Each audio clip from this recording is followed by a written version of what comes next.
নিরুমা, এবার তোর হাতের ওই তামার বালাটা আমায় দে দেখি মা। এই বালাটা? এই বালাটা হাত থেকে খুলে ফেলতে হবে মাসি? হ্যাঁ, ওই বালাটাই তো আমার চাই। ওই বালাই যে তোর মায়ের শেষ স্মৃতি। দিদির হাতের বালাখানা আগুনে আহুতি দিলে তবেই তো তুই তোর মায়ের দেখা পাবি রে। কি রে, চাস না তুই তোর মাকে দেখতে? চাস না? কই, দে দেখি মা, দে, বালাটা খুলে দে। আকাশ জুড়ে যেন টাঙানো হয়েছে একটা আলকাত্রার মতো ঘন কালো শামিয়ানা। কোনো এক পুরনো অভিশাপের ফলে চাঁদ নিজেকে ঢেকেছে সেই শামিয়ানার আড়ালে। তারারাও বুঝি লুকিয়ে থাকতে চাইছে আজ। চারপাশের ঘন অন্ধকারে গা ডুবিয়ে শ্মশানের বৃষ্টি ভেজা মাটিতে বসে আছে দুজন, একটা মরা গাছের তলায়। নে, বালাখানা তো খুলে দিলি, এবার চোখ দুটো বুজে ফেলতো মা। চোখ খুলবি না কিন্তু, খবরদার না, নইলে আর মায়ের দেখা পাবি না নিরু। দিদি কিন্তু আর আসবে না। না না, অমন করে বলো না গো মাসি। তুমি যা বলবে, যেমন বলবে আমি তাই করব। শুধু একটিবার আমি আমার মাকে দেখতে চাই গো। আমাদের সকলকে ছেড়ে চলে যাওয়ার পরেও রোজ ভোরবেলায় ঠিক ব্রহ্ম মুহূর্তে কুলো মন্দিরে মা আরতি করতে আসতো। কেউ দেখতে না পেলেও আমি ঠিক পেতাম। সারাদিনে তো একটিবারই দেখা পেতাম মায়ের। এই যক্ষিণীর ঘটনার পর থেকে আর মা আরতি করতে আসে না, কেননা নতুন মাই তো এখন বাড়ির কুলবধূ। কুলদেবী রুদ্রাণীকে আরতি নিবেদন করা এখন তারই দায়িত্ব। তাই তো মায়ের দায় ফুরিয়েছে। আর নতুন মা আমাকে বড় ভালোবাসেন, যত্নও করেন, কিন্তু তবুও মায়ের মুখটা, মায়ের গায়ের ওই সুন্দর গন্ধটা বড্ড মনে পড়ে গো মাসি, বড্ড মনে পড়ে। আমাদের বাড়িতে বাবার পরিচিত যেই পণ্ডিত মশাই এসেছিলেন, তিনিও বলেছিলেন মা নাকি প্রেতজনি থেকে মুক্ত হয়ে গিয়েছে। কিন্তু কিন্তু আমার সাথে কি মা একবারও দেখা করতে আসতে পারে না? আমার তো মনে হয় মা বুঝি কোনো কারণে আমার ওপর রাগ করেছে, তাই কারণেই আমার কাছে আসে না। আজ তোমার ডাকে মা আসবে তো মাসি? আজ দেখা পাবো তো মায়ের? পাবি রে মা, পাবি। ভুলে যাস না, তোর মাসি একজন ভৈরবী। আমার ডাকে মরা জেগে ওঠে রে, মরাও জেগে ওঠে। হ্যাঁ, নে, আর এখন কোনো কথা নয়, চোখ বোঝ শিগগির, বোঝ বোঝ। ধমক খেয়ে শ্যামবর্ণা বালিকাটি নিজের ডাগর দুই চোখ বুজে ফেলতে ভৈরবীর ঠোঁটে ফুটে ওঠা বাঁকা হাসিটা তার অলক্ষ্যেই থেকে গেল। ঘোর কৃষ্ণকায় সেই ভৈরবী উপবেশিত বজ্রাসনে যজ্ঞকুণ্ডের গনগনে আগুনের তাপে যেন শিখছেন নিজের কুটিল মুখখানা। পোশাক বলতে একখানা ময়লা রক্তবস্ত্র আষ্টে পৃষ্ঠে শাড়ির মতো জড়িয়ে আছে তার স্থূলাঙ্গে। পাটের দড়ির মতো খড়খড়ে জটাগুলোকে মুখের ওপর থেকে এক ঝটকায় সরিয়ে তামার বালাটাকে নিজের কটুরাগত চোখ দুটোর একেবারে সামনে নিয়ে এলো সে। সেটার গায়ে খোদাই করা কোনো বিশেষ মন্ত্রের দেবনাগরী অক্ষরগুলোকে দেখতে দেখতে কেমন যেন ক্ষেপে উঠলেন তিনি। রাগে ফুঁসতে ফুঁসতে বালাটাকে ছুঁড়ে দিল সে জঙ্গলের ভেতরে। দুই চোখ বন্ধ থাকায় নিরুপমা জানতেও পারল না যে তার মায়ের শেষ স্মৃতি ওই তামার বালাখানি হারিয়ে গেল শ্মশানের ইতিউতি ছড়িয়ে থাকা মটমটি আগাছা রাবডালে। এই বেটি, নে রে, এবার তোর বাঁ হাতখানা এগিয়ে দে দেখি, দে। ভৈরবীর গলার কোমল সুর পুড়ে গিয়েছে হয়তো যজ্ঞকুণ্ডের লকলকে অগ্নিশিখায়। তার কর্কশ গলাটা শুনে নিরুপমার বুক কেঁপে উঠল। কোনো রকমে নিজের বাঁ হাতটাকে এগিয়ে দিল সে তাড়াতাড়ি। আর এদিকে ভৈরবীও মাটির সরার তলা থেকে বের করে আনলে একটা লোহার শলাকা। শলাকাটা ছুঁচলো মুখটাকে আগুনে তাঁতিয়ে নিতে নিতে মহিলা ফিসফিসিয়ে উঠলে। খবরদার, চোখ খুলবি নে বেটি, হাত মেলে ধর। এই এই হ্যাঁ। বালিকার কোমল হাতে তপ্ত শলাকাটা গেঁথে দিয়ে রক্ত বইয়ে দিল সেই ভৈরবী। যন্ত্রণায় ছটফট করতে থাকা নিরুপমার বন্ধ চোখ ফেটে জল বেরিয়ে আসলেও ভৈরবীর নিষ্ঠুর অট্টহাসিতে কেঁপে উঠল শ্মশান প্রান্তর।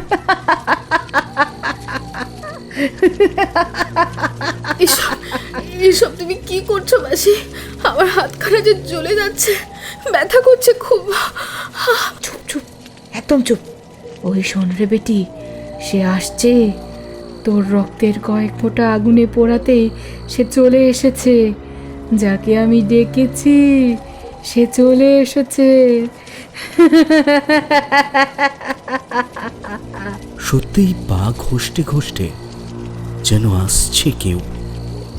বিশ্রীভাবে হাসতে হাসতে ভৈরবীর বলা কথাটা শুনেই নিরুপমার কাতর গলাতেও ফুটে উঠল ক্ষীণ উচ্ছ্বাস। মা, মা এসেছে গো মাসি। মা এলে বুঝি? খালি মা মা আর মা। এ বেটি জ্বালিয়ে মারলো দেখছি। ওরে, তুই কি এখনো ভাবছিস আমি তোর মরা মায়ের সাথে তোকে দেখা করাবো বলে এমন অমাবস্যার রাতে তোকে নিয়ে এই শ্মশানে এসেছি? হ্যাঁ,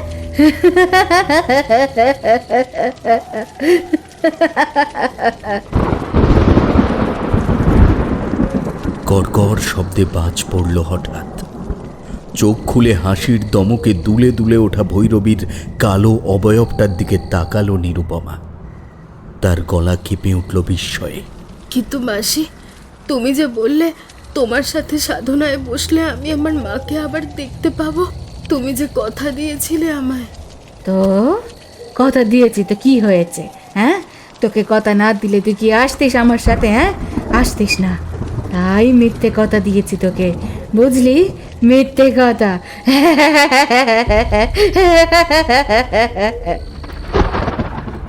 মাথার ওপরে কালো মেঘের দল একে অপরের সাথে ধাক্কাধাক্কি করে চলেছে ক্রমাগত। ভারী বৃষ্টির ফোঁটাগুলো এবার মিশে গেল নিরুপমার চোখের জলের প্রবাহে। মিথ্যে কথা? তার মানে আমার মাকে তুমি ডাকোনি? তাহলে তুমি কাকে ডাকলে? ও ও ও- ওকে। কোনো কারণে নিরুপমার গলা বুঝে এলো হঠাৎ। গোঙাতে গোঙাতে শেষে তার গলা স্তব্ধ হয়ে গেল যেন।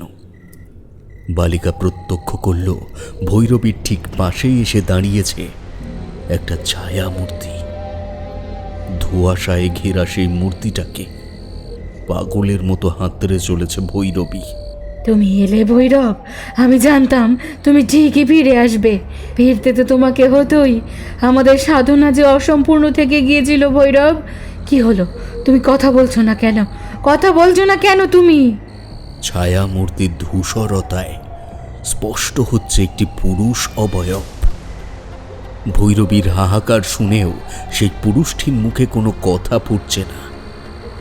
তার দেহে কেমন যেন একটা অসংলগ্নতা, কি একটা জিনিস যেন নেই তার শরীরে। দুটো পা, কোমর, পেট, বুক, ঘাড়ের দুদিকে থাকা হাত জোড়া, আর তারপর হায় হায় হায়, সাধনার সামান্য ত্রুটির ফলে দেবতার রোষে তোমার মাথাটা খোয়া গিয়েছিল, কিন্তু আজ তুমি একটা নতুন শরীর পাবে। মাথা গলা না থাকলেও তুমি কথা বলতে পারবে। নিজের গলায় না হোক অন্যের গলায় পারবে। যাও ভৈরব, ভর করো ওই শরীরে। ওই বেটির লক্ষণ ভালো, ওর চোখে ভূত প্রেতরা ধরা দেয়। যেমন ছিল দিদি তেমনটি হয়েছে তার মেয়েটাও। তাই একেবারে উপযুক্ত শরীরের রক্তই আহুতি দিয়েছি আমি। যাও যাও, ভর করো ভৈরব, আর দেরি করো না। এবার আমাদের সাধনায় আর কেউ বাধা হয়ে দাঁড়াবে না ভৈরব, আর কেউ বাধা হয়ে দাঁড়াবে না। শুধু শুধু যেন কোনো ভূত ডামর সিদ্ধ তান্ত্রিক আমাদের খোঁজ না পায়। একমাত্র ভূত ডামর সিদ্ধ তান্ত্রিকই পারে সাধনায় বাধা হয়ে দাঁড়াতে। যদিও এ জগতে তারা গুটি কয়েক, কিন্তু আমি তো আছি তোমার সাথে ভৈরব। এ যাত্রায় আর আমাদের সাধনা বিফলে যাবে না। আমি যেতে দেব না, কিছুতেই না। ভৈরবীর গলায় হঠাৎ যেন উঁকি দিল কোনো এক চাপা আশঙ্কা। তীব্র আস্ফালনে আশঙ্কার মেঘ উড়িয়ে দিতে দিতে সে দেখল তার সাধন সঙ্গী সেই মুন্ডহীন ভৈরব এক পা করে এগিয়ে চলেছে নিরুপমার জ্ঞান শূন্য শরীরটার দিকে। আনন্দের চোটে ভৈরবী খলখলিয়ে হেসে উঠলে এবার। লাফিয়ে পড়ে সে টেনে ধরলে নিরুপমার দুই চোখের পাতা, আর সাথে সাথেই ঘটল এক বিজাতীয় বিভীষিকা। ভৈরবের স্কন্ধ কাটা ছায়াটা তেড়ে ফুড়ে ঢুকলে নিরুপমার কাজল কালো মনির ভেতরে।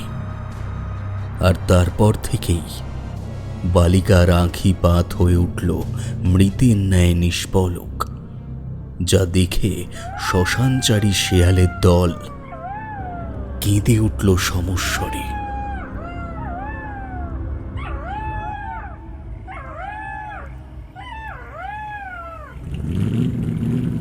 রাস্তায় কিছু গোলযোগ হওয়ায় আমাদের ট্রেনটাকে মাঝপথেই দাঁড়িয়ে যেতে হয়েছিল প্রায় 1-1.5 ঘন্টার জন্যে।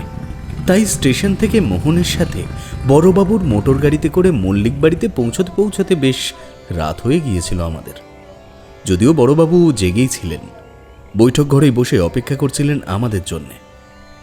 সাক্ষাৎ হতে কিশোরী প্রথমেই ঢিপ করে একটা প্রণাম করলে তার পায়ে, যেমনটা সে প্রত্যেকবারই করে থাকে। বেঁচে থাকো বাবা, বেঁচে থাকো। পণ্ডিত মশাই আসবেন না আগেই জানিয়েছিলেন। থাক, কি আর করা যাবে। পথের ক্লান্তি তোমাদের দুজনের চোখেই তো বেশ স্পষ্ট। বৈঠকে বসে কাজ নেই, বুঝলে। অতিথিশালায় তোমাদের ঘরেই নরেশ রাতের খাবারটা পৌঁছে দেবে। কারণ তোমরা বরং তাড়াতাড়ি খেয়ে দিয়ে শুয়ে পড়ো। কাল আবার তোমাকে অনেক সকাল সকাল উঠতে হবে যে বিভূতি পণ্ডিত। অমাবস্যার রাতে চারিদিক চাপ চাপ অন্ধকারে ডুবে থাকলেও কুলমন্দির ক্ষেত্র সেই অন্ধকারের অন্ধত্ব ঘুচিয়ে দাঁড়িয়ে আছে। না কোনো কৃত্রিম আলোর সাহচর্যে নয়, এই আলোর উৎস ঐশ্বরিক। সেবার যক্ষিণী সংহারের পর যখন প্রথম তারানাথের নির্দেশে এই মন্দিরের কুলপুরোহিতের দায়িত্ব গ্রহণ করলাম, তখন পূজার্চনা সম্পন্ন হওয়ার পর প্রত্যক্ষ করেছিলাম কুলদেবী রুদ্রাণীর অক্ষিকোটরে থাকা রক্তমণিজোড়ার উজ্জ্বল লাল জ্যোতি। যদিও সকলের ইন্দ্রিয়ে ওই দৃশ্য ধরা দেয় না, তারানাথের হাত ধরে জ্যোতি দর্শনের সিদ্ধিলাভ করেছি বলেই আমার দুই চোখ ধন্য হয়েছিল ওই দৃশ্য দেখে। তারপর থেকেই মল্লিক বাড়িতে পা রেখে স্নান সেরে পরিষ্কার কাপড়ে কিছু দাঁতে কাটার আগেই যত রাতি হোক না কেন আগে একবার কুলদেবী রুদ্রাণীর কাছে প্রার্থনা করাটা আমার অভ্যেস। আর প্রার্থনার কোনো নির্দিষ্ট সময় হয় না, তাই যত রাতি হোক গর্ভগৃহের বাইরে শ্বেতপাথরের মেঝেতে বসে এক মনে দেবীর কাছে এই পৃথিবীর সকল জীবকুলের মঙ্গল কামনা করে চলেছিলাম আমি। সর্বে ভবন্তু সুখিনা, সর্বে সন্তু নিরাময়া, সর্বে ভদ্রাণি পশ্যক্তা, মা কশ্চিৎ দুঃখ ভাগ্যবেদ। হঠাৎ মনে হলো মন্দিরের উঠোনে কেউ যেন এসে দাঁড়িয়েছে।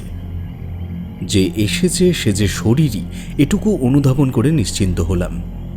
দেবী প্রণাম সেরে মাটির প্রদীপটা হাতে নিয়ে উঠে দাঁড়ালাম আসন গুছিয়ে। পেছন ফিরে উঠোনে যে অবয়বটাকে দেখতে পেলাম তার আকার দেখে বুঝলাম বড়বাবু এসেছেন। স্যার, কি হয়েছে এত রাতে আপনি এখানে বসে? বড়বাবু দুহাতের মুঠো খোলা বন্ধ করতে করতে কিছু ভেবে চলেছিলেন বোধহয়। আমার ডাকে হকচকিয়ে উঠলেন একেবারে। হ্যাঁ, ও এ বাবা, আমি কি আপনার ধ্যানভঙ্গের কারণ হলাম পুরোহিত ঠাকুর? বড়বাবুর এই এক নিয়ম। কলকাতার দপ্তরে, মল্লিক বাড়িতে কিংবা অন্য যে কোনো জায়গায় উনি আমায় আমার নামটুকু ধরে সম্বোধন করলেও এই কুলমন্দিরের পরিসরে তিনি আমায় অন্য ধাঁচে সম্বোধন করেন। বয়সে বড় একজন মানুষের কাছে এমন সম্বোধন শুনে প্রথম প্রথম বেশ অস্বস্তি হলেও এখন মানিয়ে নিয়েছি। হাতে ধরা প্রদীপের সুদীর্ঘ শিখার আলোয় বড়বাবুর মুখের দিকে তাকিয়ে দেখলাম তার কপালে চিন্তা ভাঁজ ফেলেছে একের পর এক। ওনাকে আশ্বস্ত করে বললাম, না স্যার, কিছুমাত্র না। আচ্ছা, আপনি কি কোনো বিষয় নিয়ে খুব চিন্তিত? চিন্তার চোরেই তো ঘুমের দেখা নেই। হায় ঈশ্বর, হে দেবী রুদ্রাণী, এই দুশ্চিন্তার থেকে আমায় মুক্তি দাও, মুক্তি দাও। অনুমান করলাম ব্যাপার বেশ গুরুতর।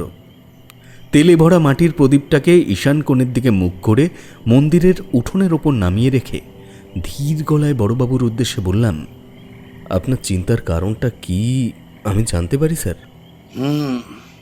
প্রত্যেকবার এই বাড়িতে এসে কুলপুরোহিত বিভূতি পণ্ডিত যে আগে মন্দিরে কুলদেবী রুদ্রাণীর দর্শন করেন, আর দেরি হয়ে গেলেও আজও তাই করবেন একথা আমি জানতাম। মন্দিরের বাইরে এসে প্রদীপের আলোয় কুলপুরোহিতের ধ্যানমগ্ন ভাব দেখে স্থির করলাম আজ বিষয়টা তাঁকেই বলে খানিকটা মন হালকা করব নিজের। বেশ, তো বলুন স্যার, চেষ্টা করবো অন্তত শুনে আপনার চিন্তার ভার যদি কিছুটা লাঘব করতে পারি। বলবো, তবে এখানে বসে নয়, এই মন্দির ক্ষেত্রের বাইরে গিয়ে বলছি। বরং কুলপুরোহিতের সম্ভ্রম বজায় রাখাটাও আমার কর্তব্য। যে তাই হলো। বৈঠক ঘরের শৌখিন চেয়ার দুটোর একটায় বসলেন বড়বাবু আর আরেকটায় আমি। বাড়ির চাকর নরেশ দুইখানা হ্যারিকেনের আলো উস্কে দিয়ে যেতে ঘরের দেওয়ালে আমার আর বড়বাবুর লম্বা ছায়া দুটো দেখা দিল। জানলার বাইরে থাকা ঝিঁঝির দলের উচ্চমাত্রায় ডাকাডাকির মধ্যেই শুনতে পেলাম, মেয়েটাকে নিয়ে খুব দুশ্চিন্তা হচ্ছে হে বিভূতি। আসলে দিন দুয়েক আগে নীরু ঘুরতে গিয়েছিল ওর মাসির বাড়িতে। আজ ফেরার কথা ছিল তার। মোহনের সাথে গিয়েছিলাম সেই বাড়ি থেকে মেয়েকে নিয়ে আসতে, কিন্তু নীরু আমার সাথে ফিরলে না। ভারী জেদ করে থেকে গেল আজকের দিনটাও ওই ওর মাসির বাড়িতেই। নিজের মাসির বাড়িতে আরও একটা দিন কাটাতে ইচ্ছে করেছে হয়তো তার, তাই ফিরতে চাইনি। এই ব্যাপারে এত চিন্তা করে মনে চাপ দেবেন না স্যার। তুমি ব্যাপারটা বুঝতে পারছো না, আর বুঝবেই বা কি করে? নিরুপমার মাসির ব্যাপারে তুমি যে কিছুই অবগত নও। মল্লিক স্যার খানিক উত্তেজিত হয়েই যেন কথাটা বললেন আমায়। আমি কোনো উত্তর না দিয়ে চুপ করে থাকলাম। এমন সময় নরেশ বৈঠক ঘরে ঢুকলে, হাতে ধরা একটা কাঁচের ট্রে। ছোট্ট গোল টেবিলটার ওপর ট্রেখানা নামিয়ে রাখতে বড়বাবু বলে উঠলেন, আশাইস্তক তোমার কিছু খাওয়া হয়নি, ওইটুকু খেয়ে নাও। বলতে দ্বিধা করি না। কাঁসার থালায় সাজানো নরম পাকের সন্দেশ আর টুকরো টুকরো আমসত্ত্ব, সাঁতরে বেড়ানো দুধের জামবাটিখানা দেখে পেটের ভেতরে থাকা পাকযন্ত্রটি মস্তিষ্কে ডাক পাঠাতেই মস্তিষ্ক সেই ডাক স্বীকার করতে বেশি দেরি করল না। নিরুপমার মাসি মানে আমার প্রথমা স্ত্রী সুলতার ছোট বোন লতা মোটেই কোনো সাধারণ মহিলা নয়। সে তন্ত্রের চর্চা করে না। আমি কিন্তু তার তন্ত্র চর্চা করাটাকে কটাক্ষ করছি না, কিন্তু কান পাতলে লোকমুখে যেসব কথা কানে আসে তা শুনলে বোঝাই যায় যে সে তার তন্ত্রের প্রয়োগ অতি অবশ্যই সাধারণ মানুষের উপকারে নয়, বরং অনিষ্ট সাধনেই করে থাকে। এই একটি কারণে সুলতার সাথে তার যথেষ্ট মতভেদ ছিল, যে কারণে সে বড় একটা এই বাড়িতে আসতো না। ওই শেষবার সে এসেছিল সুলতার মৃত্যুর ঠিক 3 দিন আগে। পরিবারের সেই কঠিন সময়ের পর লতা আর কোনোদিন এই বাড়িতে পদার্পণ করেনি। হঠাৎ 2 দিন আগের কথা, সেই যেদিন তোমায় ফাইলগুলোর দায়িত্ব দিয়ে কলকাতা থেকে আমি চলে এলাম এখানে, সেদিনই সকালে বাড়ির সদরের কাছে এসে দেখি বাড়ির বাইরে ঘোমটা মাথায় এক মহিলা দাঁড়িয়ে আছে। তার বেশভূষা অতি মলিন, মাথায় জটা, চোখে মুখে কেমন যেন একটা ক্ষুধার্ত ভাব। প্রথমটায় তো তাকে চিনতেই পারিনি। ঘোমটার আড়ালে মুখ ঢাকা, চিনব কি করে? গলাটা শুনে চিনতে পারলাম শেষে। লতা নিরুমায়ের সাথে কথা বলতে চাইলে, আর তারপরেই মেয়ে আমার গোঁ ধরলে মাসির বাড়ি যাব বলে। কি আর করি? সব থেকে আশ্চর্য ব্যাপার কি জানো বিভূতি? কি? লতা এই বাড়িতে ঢোকার পর থেকে কুমুদ আমায় বারবার বলছিলে সে নাকি লতাকে চেনে, কোথাও নাকি দেখেছে, কিন্তু কিছুতেই মনে করতে পারছে না। সুলতা মারা যাওয়ার পর লতা আর কোনোদিন এই বাড়িতে আসেনি। তাহলে এমনটা হয় কি করে বলো দেখি? হ্যাঁ, কুমুদ আমায় এও বলে যে সে নাকি আরতি করতে যাওয়ার সময় লতাকে নিজের সাথে নিয়ে যেতে চেয়েছিলে। বাড়িতে কোনো অতিথির আগমন হলে তাই নিয়ম। কিন্তু লতা দেবী কুলমন্দিরে প্রবেশ করতে চাননি, তাই তো? হ্যাঁ, কুমুদকে সে মুখের ওপর মানা করে দেয়, কিন্তু তুমি কি করে? এমনি মনে হলো স্যার। আচ্ছা, একটা কথা জিজ্ঞেস করতে চাই, যদি কিছু মনে না করেন। এই তো করো না বিভূতি, যা প্রশ্ন মনে আসছে করতে পারো, আমি উত্তর দেওয়ার চেষ্টা করব। সুলতা দেবীর মৃত্যুর কারণটা ঠিক কি ছিল স্যার? আমার করা প্রশ্নটা শেষে থাকা প্রশ্নসূচক চিহ্নটা ঠিকঠাক দাঁড়ালো কি দাঁড়ালো না, হঠাৎ আকাশ কাঁপিয়ে বিদ্যুৎ আঁচড়ে পড়ল মল্লিক বাড়ির বৈঠকখানার দক্ষিণের জানলাটায়। ঝনঝনিয়ে কাঁচ ভেঙে পড়ার শব্দটা কানে আসতেই চেয়ার ছেড়ে উঠে দাঁড়ালাম আমি। সামনে হতচকিতের মতো বসে থাকা বড়বাবুর গলাটা হ্যারিকেনের আলোক শিখার মতোই কেঁপে উঠল। এমনি এক বিধ্বংসী বিদ্যুৎ পতনে জ্বলে গিয়েছিল সুলতার পুরো শরীরটা। পরিষ্কার আকাশে হঠাৎ ভিড় করেছিল যমদূতের মতো কিছু মেঘের দল সুলতাকে আমার কাছ থেকে নিয়ে যেতে।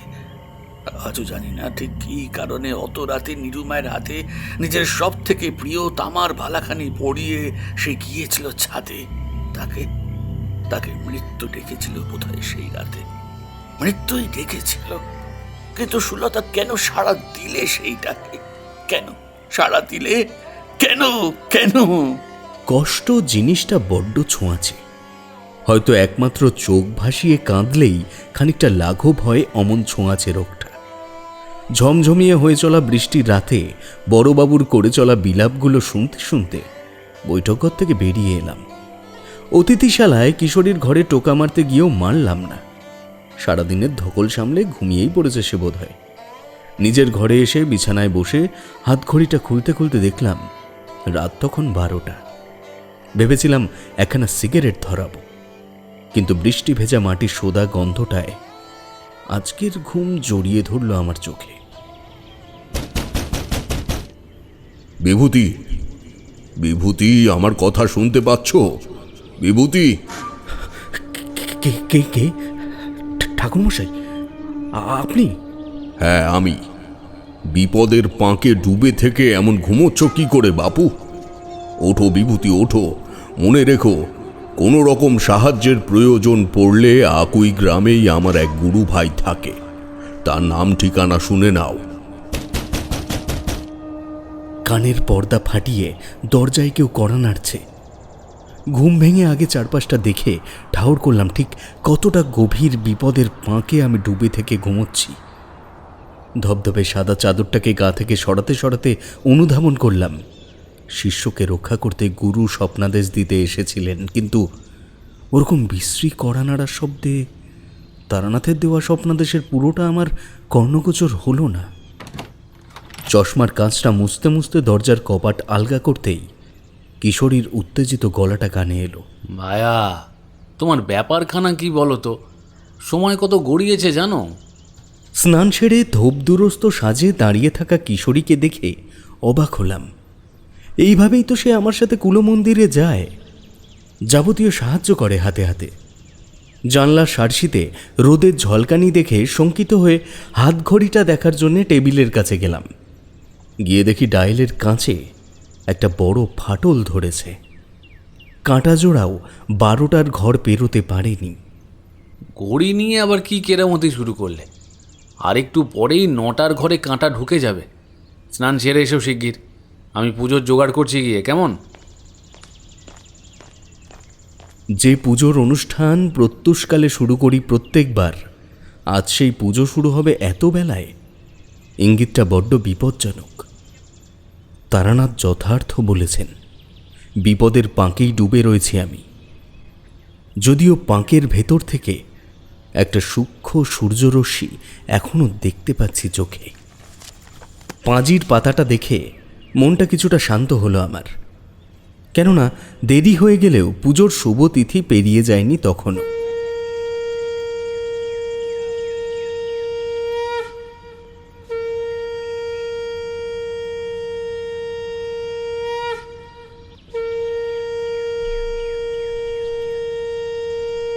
দেরিতে হলেও দেবী রুদ্রাণীর কৃপায় পুজো সুষ্ঠুভাবে সম্পন্ন হলো। ভাই কিশোরী, তুমি গিয়ে বাড়ির প্রত্যেককে শান্তির জল নিতে মন্দির ক্ষেত্রে আসতে বলো।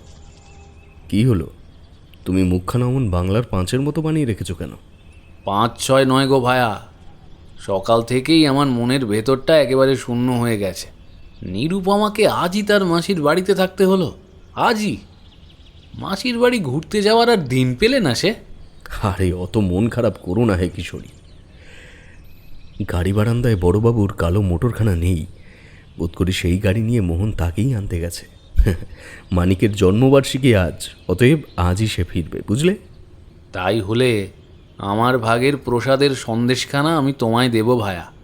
এখন যাই, সকলকে ডেকে নিয়ে আসি গিয়ে। কিশোরী চলে যেতে দেবী রুদ্রাণীর পদতল হতে একটি প্রস্ফুটিত অর্কপ্রিয়া হাতে নিয়ে গর্ভগৃহের বাইরে থাকা ঝোলাকানার ভেতর থেকে বের করে আনলাম তারানাথের হাত থেকে পাওয়া ভূত ডামরের সেই পুঁথিখানা। তিনি বলেছিলেন, ওহে বিভূতি, এই ভূত ডামরের পুঁথিখানা তোমায় দিয়ে তো দিলাম, কিন্তু যথাযথ উপায়ে তোমায় নিজ হস্তে এই পুস্তিকাকে জাগ্রত করতে হবে। তন্ত্রের সর্বোচ্চ স্থানে অধিষ্ঠান করেন স্বয়ং শক্তি, যেই শক্তি সবকে করে তোলেন শিব। তাই একমাত্র কোনো শক্তি স্বরূপিণী দেবী মূর্তিকে অর্পণ করা নিখুঁত রক্ত জবার ছোঁয়ায় ভূত ডামর জেগে উঠবেন। তবে বিধি এখানেই শেষ নয়। ফুল ছুঁয়ে চোখ বন্ধ করে পুঁথিখানা খুলবে, তারপর চোখ খুলে পুঁথির যেই পাতায় আসুক ফুলখানি সেখানে রেখে দেবে মনে করে। ভবিষ্যতে ওই পাতায় লেখা মন্ত্রই তোমায় বিপদ থেকে রক্ষা করবে। আমিও রক্ষা পেয়েছিলাম, তবে সেই অভিজ্ঞতার কথা অন্য একদিন শোনাবো, কেমন? সেই মতো পুঁথি খুলে চোখ খুলতেই যে পাতাটা দেখলাম সেটা দেখে একটু মুষড়েই পড়েছিলাম। সেই পাতায় তো কিছুই লিপিবদ্ধ নেই। কি আর করি, সেই ফ্যাকাশে হলদে পাতাটায় সম্পূর্ণ বিধি পালন করে পুঁথিখানা হাতে ধরে স্মরণে এনেছিলাম তারানাথের মুখাবয়ব। হঠাৎ শুনতে পেলাম, পুজো হলো পুরোহিত ঠাকুর, শান্তির জল দেবেন না? মন্দির ক্ষেত্রের বাইরে যে এসে দাঁড়িয়েছে তাকে দেখে কিশোরীর কথাটা মাথায় আসতে হালকা হাসলাম। তার ভাগের প্রসাদখানা তাহলে আমারই হলো। এই তো নিরুপমা। সবাই এসে পড়ুক, মল্লিক বাড়ির গৃহস্বামীকে সবার প্রথমে শান্তির জলে পবিত্র করে তারপর তোমাদের সকলকে দেবো এক এক করে। তা মাসির বাড়িতে ছুটি কেমন কাটালে বলো? এই তো এলে নাকি? শান্তির জলটা পুরোহিত ঠাকুর। নিরুপমার আচরণটা বড় অদ্ভুত ঠেকল। কই, এর আগে তো সে কোনোদিনও এমনতর করেনি, বরং আমি তো তাকে দেখেছি বাড়ির সকলের শেষে শান্তির জল গ্রহণ করতে। তবে আজ তার কি হলো? ভূত ডামরের পুঁথিখানা তখনই ঝোলার মধ্যে না পুড়ে সেটাকে বগল দাবা করে মন্ত্রপুত জলে ভরা তামার ঘটিখানা নিয়ে গর্ভগৃহের বাইরে বেরিয়ে এলাম। আম্রপল্লব ডুবিয়ে জল ছিটোতে যাব, অমনি সাথে সাথে নিরুপমা আমার হাতখানা চেপে ধরলে। অমন হাতের জোর মেয়ে মানুষ কেন, কোনো কুস্তিগির পালোয়ানকেও হার মানাবে। অচিরেই আমার হাতের কবজি মুচড়ে যেতে ব্যথায় ছটপটিয়ে উঠলাম। যদিও নিরুপমার তাতে কোনো ভ্রুক্ষেপ নেই। সে এক দৃষ্টে তাকিয়ে আছে তামার পাত্রটার দিকে। সেই পাত্রের স্ফটিকের ন্যায় স্বচ্ছ জলে যেন ঘনিয়ে উঠছে অন্ধকার। সমস্ত পবিত্রতা গুছিয়ে এই জল অপবিত্র করে দিক সবকিছু, সবকিছু, সবকিছু। এ কি, এ কেমন কথা? এই কথার ঠিক উল্টোটাই নিরুপমা বলতো প্রত্যেকবার শান্তির জল নেওয়ার সময়। কিন্তু আজ এসব কি বলছে সে? আচ্ছা, আমার সামনে যে দাঁড়িয়ে আছে সে কি আদৌ নিরুপমা নাকি অন্য কেউ? সূর্যের আলোর ইশারায় নিরুপমার ছায়াটা দেখে একটা ব্যাপার খেয়াল করতেই পায়ের তলার মাটি কেঁপে উঠল আমার। হাত থেকে খসে পড়ল ভূত ডামরের আস্ত পুঁথিখানা। আর ঠিক তখনই নিরুপমা আমার হাত ছেড়ে পিছিয়ে গেল। বাড়ির লোকেরা একে একে মন্দিরের দিকে আসতে শুরু করেছে বলে মনে হলো আমার। ওই তো নিরু এসে গেছে। ওই তো নিরু এসে গেছে। নিরু, কেমন ঘুরে এলি? নিরুর কি হলো রে? ওরে নিরু কি হলো রে? বাড়ির মেয়ে বউয়েরা শান্তির জল নিতে এসে নিরুপমাকে মন্দিরের বাইরে দাঁড়িয়ে থাকতে দেখে প্রথমে বেশ খুশি হলেও তাকে হঠাৎ অজ্ঞান হয়ে পড়ে যেতে দেখে হাহা করে উঠলেন সকলে মিলে। আসলে পুঁথিটা প্রথমে বগল দাবা অবস্থায় থাকার ফলে পুঁথির ওপরে থাকা ভূত ডামরের বিভীষিকাময় প্রতিকৃতি নিরুপমা আগে দেখতে পায়নি। তবে হাতের থেকে পুঁথিখানা পড়ে যেতেই সেই প্রতিকৃতি তার চোখে যেই ধরা দিলে অমনি সে পিছিয়ে গেল। আতঙ্কে চোটে শেষমেশ জ্ঞান হারায় নিরুপমা। পুরো ঘটনাটা দেখে আমি বেশ বুঝতে পারলাম বিপদের পাঁক এবারে একেবারে গলা অবধি উঠে এসেছে। বলি, এসব কি হচ্ছে? বাড়িতে আসা মাত্র নিরুপমা অসুস্থ হয়ে গেল, তোমার হাতখানা কখন কিভাবেই বা মুচকে গেল। দূর, ভালো লাগে না আর। গজগজ করতে থাকা কিশোরীর দিকে আমি তাকিয়ে থাকলাম শুধু। ঈষৎ উষ্ণ সর্ষের তেলের মালিশ করে চলেছিল সে আমার ডান হাতের কবজিতে। বেচারাকে কি করে বলি যে তার মনের মানুষ নিরুপমা এখন আর নিজের মধ্যেই নেই। ভেজাল মিশেছে তার ছায়ায়। তার হাতের ওই তামার বালাখানাও অদৃশ্য, অর্থাৎ নিরুপমা শরীরে আশ্রয় নিয়েছে অন্য কেউ। বিপদের উৎস কি তবে সেই? তারানাথ স্বপ্নাদেশে বলেছিলেন বটে যে তার এক গুরু ভাই বিপদ থেকে উদ্ধার পেতে সাহায্য করতে পারেন, কিন্তু তার নাম ধাম যে পুরোপুরি শুনতেই পেলাম না স্বপ্নে। তার আগেই যে ঘুম ভেঙে গেল আমার। এখন কি করা যায় বলতে পারেন আপনারা? তারে ধরি ধরি মনে করি, ধরতে গেলেন আর পেলেম না। অপরাহ্নের রঙে রাঙা আকাশটার এক কোণে মেঘেরা দল বেঁধেছে। ওই পুঞ্জীভূত মেঘরাশির আকৃতির দিকে ঘাড় বাঁকিয়ে তাকালে কোনো অরণ্যের চতুষ্পদী জীবের কথা মনে পড়ে। মল্লিক বাড়ির সদর ফটকের কিছুটা দূরে দাঁড়িয়ে থাকা মস্ত বনঝুল গাছটার তলায় বসে বাউলের দল উদাসী গলায় শোনাচ্ছে জীবনের গান। পাঁচিলে হেলান দিয়ে দাঁড়িয়ে কিশোরী ওই গানের মায়াতেই ঢলে পড়েছে বোধহয়। ভাইয়া, আসবে আমার সাথে? যাবোটা কোথায়? এমনি কোথাও না, মনটা অস্থির লাগছে বড্ড, তাই ঘরে না বসে থেকে একটু বেরিয়েই আসা যাক বড়। যাবে তো চলো। তাই চলো। কিশোরী আমার সাথে ফটক অব্দি এসেও ফটক পার না করে থমকে দাঁড়ালে। কাঁচুমাচু মুখে মল্লিক বাড়ির একটা নির্দিষ্ট ঘরের জানলার দিকে তাকিয়ে থেকে বললে, না, তুমি ঘুরে এসো বরং, আমি এখানেই থাকি। তাড়াতাড়ি চলে এসো কিন্তু, বাদলার দিন তো। ঝোলায় ছাতা নিয়েছো দেখতে পাচ্ছি, কিন্তু তবুও দেরি করো না। কিশোরীর মুখ ভার। মানিকের প্রথম জন্মবার্ষিকীতে যতটা খুশির আমেজে মেতে উঠেছিল এই মল্লিক বাড়ি, স্বাভাবিকভাবে নিরুপমার হঠাৎ অসুস্থ হয়ে পড়ার কারণে বাড়িটাও যেন কিশোরীর মতোই মাথা ঝুঁকিয়ে দাঁড়িয়ে আছে বলে মনে হলো আমার। কথা না বাড়িয়ে রাঙামাটির ধুলো মেখে আমার পা চলল আকুই গ্রামের উত্তরে থাকা পদ্ম দিঘির দিকে।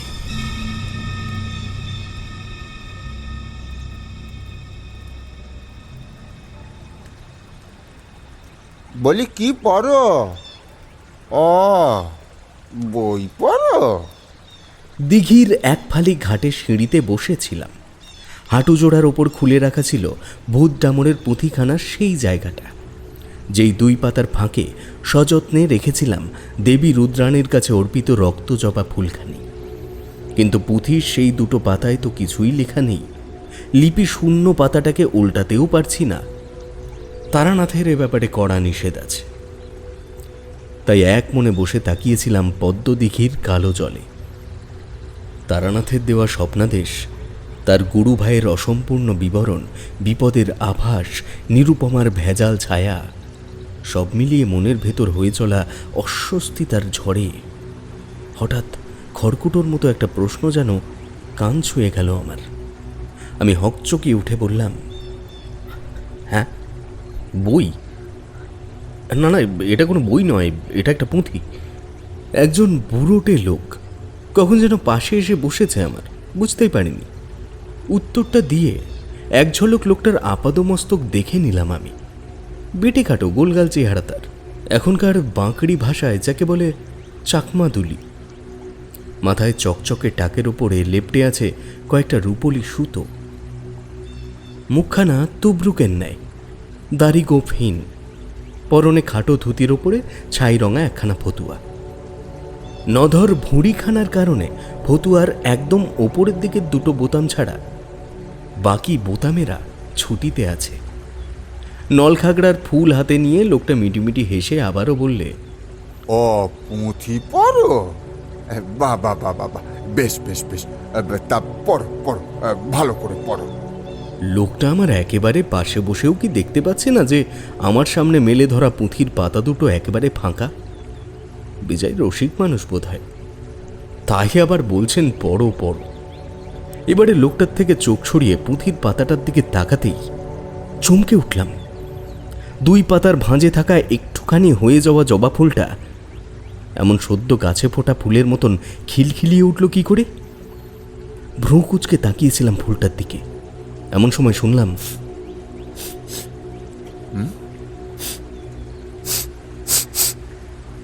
হ্যাঁ ছোড়া, এই তোমার গা থেকে এমন গন্ধ বেরোয় কেন বলো তো? হ্যাঁ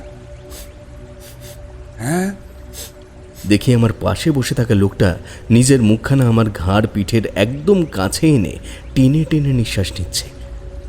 বয়স্ক গ্রাম্য লোকটার আদব কায়দা দেখে কোনো 4 পেয়ের কথাই মনে পড়েছিল আমার প্রথমটায়। চূড়ান্ত অস্বস্তির মধ্যে আমি চেঁচিয়ে উঠলাম, এ কি, এটা কি করছেন? এরকম করে শুঁকছেন কেন? আরে আপনি কি? বাপ রে, ছোড়া চেঁচাচ্ছে দেখো। আচ্ছা, তোমার গা থেকে এমন চেনা চেনা গন্ধ বেরোয় কেন, সেটা তো আমায় বুঝতে হবে নাকি? চীনা গন্ধ? মানে কি বলছেন এসব আপনি? আরে মশাই, আমি আপনাকে চিনি না। সে তো আমিও তোমাকে চিনি না, কিন্তু কিন্তু এই গন্ধটা এমন কারোর যাকে তুমি আর আমি দুজনেই খুব ভালোভাবে চিনি, বুঝেছ? বুঝলাম মাথার বেশ জটিল দোষ আছে লোকটার। শুকতে শুকতে এখন সে আমার মাথার ব্রহ্মতালু অব্দি এসে পৌঁছেছে। হঠাৎ আরে, এটা চক্রবর্তীর গন্ধ।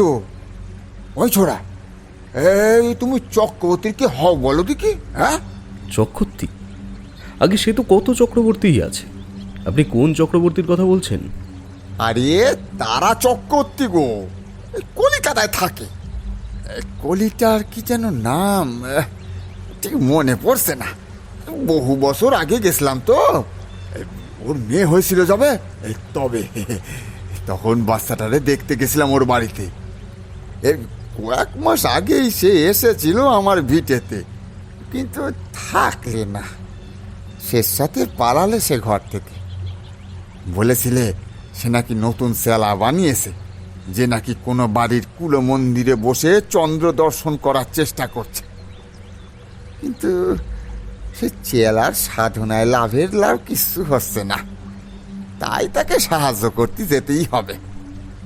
আমিও নাসরবান্দা, আমি তো তাকে কিছুতেই যেতে দিতে চাচ্ছিলাম না। আর রাতের ঘুম খারাপ করে অমন অকর্মণ্য চেলাকে গিয়ে সাহায্য করে হবেটাই বা কি শুনি? হ্যাঁ, কদিন পর দেখা, বেশ আড্ডা দিচ্ছিলুম দুই ভাইতে বসে। তারপর কখন যে চোখে ঘুম ঢুলু ঢুলু হয়ে এসেছিল তা বুঝতেও পারিনি। সুযোগ বুঝে সেই যে পিঠ টান দিলে, আর এলে না। বুঝলাম নিজের হতভাগা সেলাকে চন্দ্র দর্শনের সাধনায় সিদ্ধি লাভে সাহায্য করতে গেছে গা। এই হচ্ছে তারা চক্রবর্তী। ও কি, ওই ছোড়া, এই চোখ দিয়ে জল গড়ায় কেন তোমার? আরে কি হলো কি? আগে আমি সে। হ্যাঁ, কি? কে তুমি? উফ, এ ছোড়া এমন কাঁদে কেন? আরে কে তুমি বলবে তো? আরে তুমি তারা চক্রবর্তীর কে হও? এই দেখো, এই বোঝো কাণ্ড, আবার কাঁদে। আমি জ্যোতির্বিনোদ শ্রী তারানাথ চক্রবর্তী, সেই হতভাগ্য অকর্মণ্য চেলা। চোখের জল বাঁধ মানল না আমার, যেন বুকের ভিতরে বহুদিনে জমে থাকা কান্নার জলের স্রোত বইল হু হু করে। আমার 2 চোখ ঝাপসা হয়ে উঠতে বুঝলাম পিঠে ভারী ভারী 5টা আঙুলের চাপ পড়ল। তাই তো ভাবি, ভাই চক্রবর্তী গত 3 দিন ধরে এক নাগারে জ্বালিয়ে পুড়িয়ে খাচ্ছে আমার স্বপ্নে এসে। কত কথাই না বলে, আমি পাত্তা দিই না, পড়ে পড়ে ঘুমাই খালি। হ্যাঁ, তিনি আমাকেও আজ স্বপ্নাদেশ দিয়েছেন। বললেন বিপদের পাঁকে পড়ে আছি, যেই পাক থেকে উদ্ধার পেতে হলে আকুই গ্রামেই তার এক গুরু ভাইয়ের হদিশ করতে হবে আমায়। নাম ঠিকানা বলতেই যাচ্ছিলেন, আর তখনই স্বপ্নটা ভেঙে গেল। আপনার নামটা? চোখ জোড়া মুছে তারানাথের গুরু ভাইকে প্রশ্নটা করলাম আমি। আশা করিনি আমার প্রশ্নে উনি এমন অদ্ভুত উত্তর দেবেন। আমার কোনো নাম নেই, বুঝেছ? মানে বুঝলাম না, নাম নেই মানে? বলি, অত বুঝে কি কাজ আছে তোমার, বলো দেখি। হ্যাঁ, আগে প্রত্যেক মানুষেরই তো একটা নাম থাকেই, নইলে সমাজে বাকি লোকেদের কাছে সে পরিচিত হবে কেমন করে? ওরে, নাম তো শরীরের, পরিচিতিও ওই শরীরেরই, কিন্তু শরীর নামের খোলসটাকে যে চালায় তার কি কোনো নাম আছে? কে চালায় শরীর নামের খোলসটাকে? আত্মা। আত্মার কি কোনো নাম হয়? প্রশ্নটা আমার মনের একেবারে গভীরে গিয়ে গাঁথল যেন, ঠিক যেমন করে দিঘির পাড়ে গোধূলির রং একটু একটু করে মিশে আধার গাঁথতে শুরু হয়েছে, তেমন করে। জানি কোনো উত্তর নেই তোমার কাছে, আর সব প্রশ্নের যে উত্তর হবে এমনটাও আমি মনে করি না, বুঝেছ? আছে, উত্তর আছে আমার কাছে। তা শুনি কি উত্তর? আত্মার তো কোনো নাম হয় না, আত্মারা অনামী। তবে তবে কি আপনার নামও অনামী? তারানাথের গুরু ভাই বেশ চওড়া হাসলেন এবার। ঘাটে সিঁড়ি থেকে উঠে দাঁড়াতে দাঁড়াতে বললেন,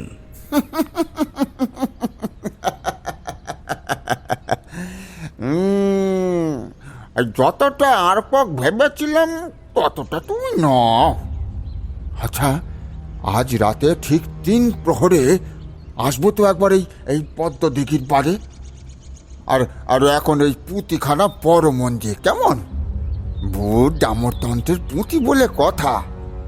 ও ছোড়া, এই সামনে রেখো পুঁতিখানা। আচ্ছা, আমি আসলাম তবে এই বেলা। আমায় আবার বাড়ি গিয়ে ডিংলার তরকারি বানাতে হবে, সে অনেক কাজ।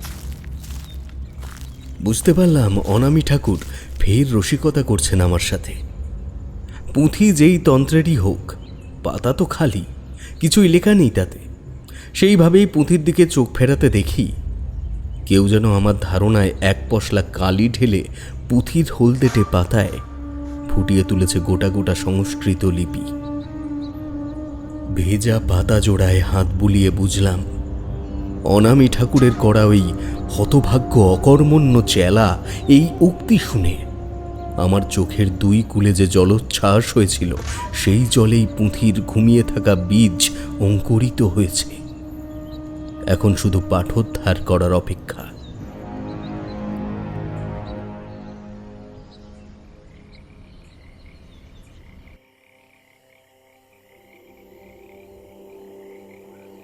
আসতে পারি মল্লিকবাবু? সন্ধে নামতে ঝাল লণ্ঠনের সোনালি আভায় ভেসেছে মল্লিক বাড়ির বৈঠকখানা। পর্দার ওপারে দাঁড়িয়ে থাকা ব্যক্তির উদ্দেশ্যে মল্লিক বাড়ির কর্তা বলে উঠলেন, আসুন কিশোরীবাবু, আসুন, বসুন। আসলে শুনলাম আপনার বন্ধু বিভূতি এখন নেই, কি একটা দরকারে নাকি বাইরে গেছে সে। নরেশই বলল আমায়। এদিকে মানিকের জন্মবার্ষিকী উপলক্ষে যেসব আত্মীয়রা এসেছিলেন, দুপুরের পরেই রওনা দিয়েছেন তাঁরাও। তাই অতিথিশালায় এখন অতিথি বলতে শুধু আপনি। ভাবলাম একসাথেই চা পান করা যাক তবে। সোনালি নকশাওয়ালা ধবধবে সাদা পোর্সেলিনের পেয়ালা দুটো থেকে 2-3টে সরু ধোঁয়ার রেখা হাওয়ায় মিলিয়ে যাচ্ছে। মল্লিকবাবু সশব্দে চায়ে চুমুক দিয়ে সামনের চেয়ারে গোঁজ হয়ে হাত গুটিয়ে বসে থাকা কিশোরীকে বললেন, কি হলো, চাটা নিন। চা খান তো আপনি কিশোরীবাবু? হ্যাঁ, চায়ে না নেই আমার মল্লিকবাবু। শুধু আপনি আমাকে ওরকম আপনি আপনি করে সম্বোধন না করে তুমি করে বললেই ভালো লাগতো আমার। বেশ বেশ, তোমার এই আবদারটা আমি রাখলাম। এবার তুমি আমার একটা আবদার রাখবে। চায়ের পিরিচটা হাতে তুলে নিতে নিতে খানিকটা অবাক চোখে তাকালে কিশোরী। হালকা হেসে মল্লিকবাবুর উদ্দেশ্যে সে বলল, আবদার? কি আবদার বলুন, রাখতে পারলে তো আমার ভালোই লাগবে। আসলে কলকাতায় থাকলে এই সন্ধ্যে 7টা নাগাদ রেডিওতে একটা অনুষ্ঠান হয়, কবিতা পাঠের অনুষ্ঠান। এই প্রত্যন্ত গ্রামে সেই অনুষ্ঠানটা শোনার কোনো উপায় নেই। তা কিশোরী, তুমি তো কবিতা লেখো, একটা কবিতা যদি শোনাতে। শ্বেতপাথরের টেবিলের ওপর রাখা কাঁসার গিলাসের ঢাকনাটা খুলে জলে ভরা গিলাসখানা এগিয়ে দিলেন মল্লিকবাবু কিশোরীর দিকে। গলায় খাওয়া মোক্ষম বিষমটাকে সামলাতে কিশোরী আঁকড়ে ধরল গিলাসটাকে। ঢকঢক করে সবটুকু জল গলায় গড়িয়ে শারীরিকভাবে ধাতস্থ হলেও মানসিকভাবে খুব শঙ্কিত হয়ে উঠেছিল সে। রেডিওতে হওয়া সন্ধ্যাবেলা সেই কবিতা পাঠের অনুষ্ঠান থেকে নকল করে কবিতা লিখে মল্লিক বাড়ির ছোট সদস্যদের হাত দিয়ে নিরুপমাকে পাঠানোর তার পরিকল্পনা যে কতখানি দুঃসাহসিক এবং ঝুঁকিপূর্ণ, সেই ব্যাপারে অনেক আগেই তাকে সাবধান করেছিল তার বন্ধু বিভূতি। তার মুখোমুখি বসে থাকা মল্লিকবাবুর কাছের থেকে প্রশ্নটা ভেসে এলো ফের। কি হলো কিশোরী, শোনাবে না? আমি কোনো কবি নই, ওই কবিতাগুলো আমার লেখা নয় মল্লিকবাবু।